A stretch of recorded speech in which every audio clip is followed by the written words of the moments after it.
வணக்கம் மக்களே, எல்லோரும் எப்படி இருக்கீங்க? நல்லா இருக்கீங்களா? எனக்கு கமெண்ட் பண்ணி சப்போர்ட் பண்ணுற அனைத்து நல்ல உள்ளவங்களுக்கும் மிக்க நன்றி. நம்ம இன்றைக்கி வாங்க ஒரு சூப்பரான வெஜிடபிள் பிரியாணி பார்க்கலாம். இது ரொம்ப சிம்பிள், ரொம்ப ஈஸியாகவும் செய்யலாம்.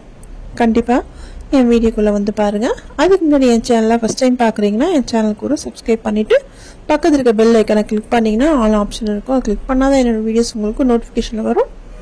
இப்போ வாங்க டைம் வேஸ்ட் பண்ணாமல் RSLT கிச்சனுக்குள்ளே போகலாம். இன்றைக்கி இதை நான் குக்கரில் தான் பண்ணியிருக்கேன். நான் ஒரு 3 டேபிள் ஸ்பூன் எண்ணெய் சேர்த்துருக்கேன். உங்களுக்கு வந்து நெய் வேணுன்னா கூட ஒரு டேபிள் ஸ்பூன் சேர்த்துக்கோங்க.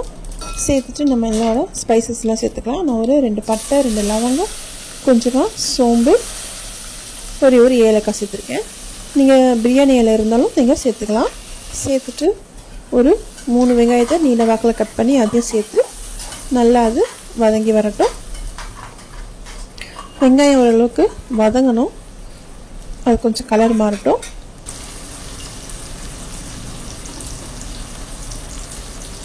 இப்போ ஓரளவுக்கு வதங்கிடுச்சு. இந்த சமயத்தில் கொஞ்சமாக மஞ்சள்தூள், தேவையான அளவு உப்பு சேர்த்துட்டு நல்லா அது கலந்து விட்டுக்கோங்க.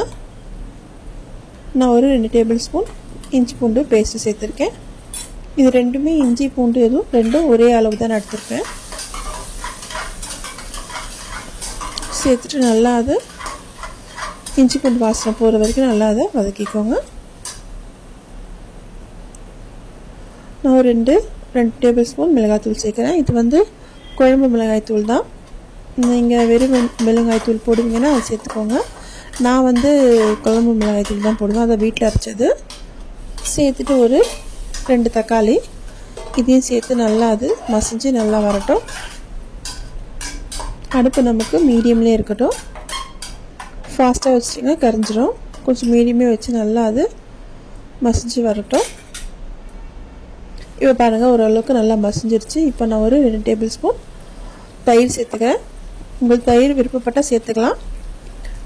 நீங்கள் இதெல்லாம் சேர்த்து நீங்கள் பண்ணும்போது நமக்கு வந்து மட்டன், அதாவது நான்வெஜ் ஸ்டைலில் இருக்கும்.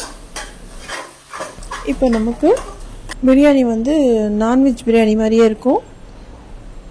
அதுவும் இல்லாமல் நல்லா இலையிலன்னு இருக்கும். நமக்கு ட்ரையாக, ரொம்ப ட்ரையாக இல்லாமல் கொஞ்சம் வந்து இலையிலன்னு இருக்கும்போது நல்லாயிருக்கும் சாப்பிட்றதுக்கு. நான் வந்து பட்டாணி, பீன்ஸ், ஒரு உருளைக்கிழங்கு, கேரட் இதுதான் நான் சேர்த்துருக்கேன்.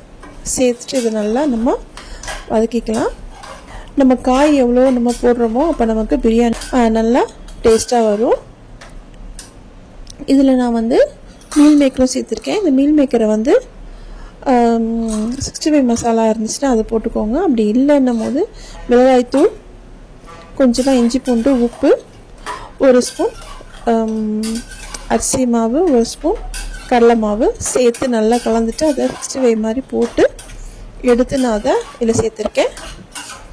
நம்ம கல்யாணத்தில் நமக்கு வந்து ப்ரெட்டு வந்து டோஸ்ட் பண்ணி போடுவாங்க, அது மாதிரி தான் நான் இதை சேர்த்துருக்கேன். நீங்கள் இது மாதிரி ட்ரை பண்ணி பாருங்கள், சூப்பராக இருந்துச்சு. அது நமக்கு வந்து மட்டன் மாதிரியே இருந்துச்சு.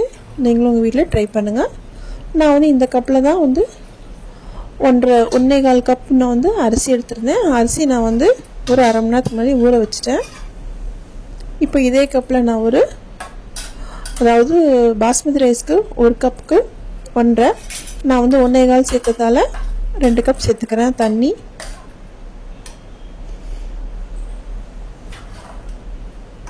சேர்த்துட்டு நல்லா அதை கலந்து விட்டுருக்கோங்க. அது கொதிக்கிட்டோம். இந்த சமயத்தில் நம்ம டேஸ்ட் பார்த்துக்கலாம்.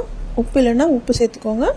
உப்பு வந்து ஒரு கல் அதிகமாக இருக்கணும். நமக்கு உப்பு கரிக்கிற மாதிரி இருந்தால் தான் நமக்கு வெந்து வரும்போது கரெக்டாக இருக்கும். இப்போ நல்லா கொதிக்குது.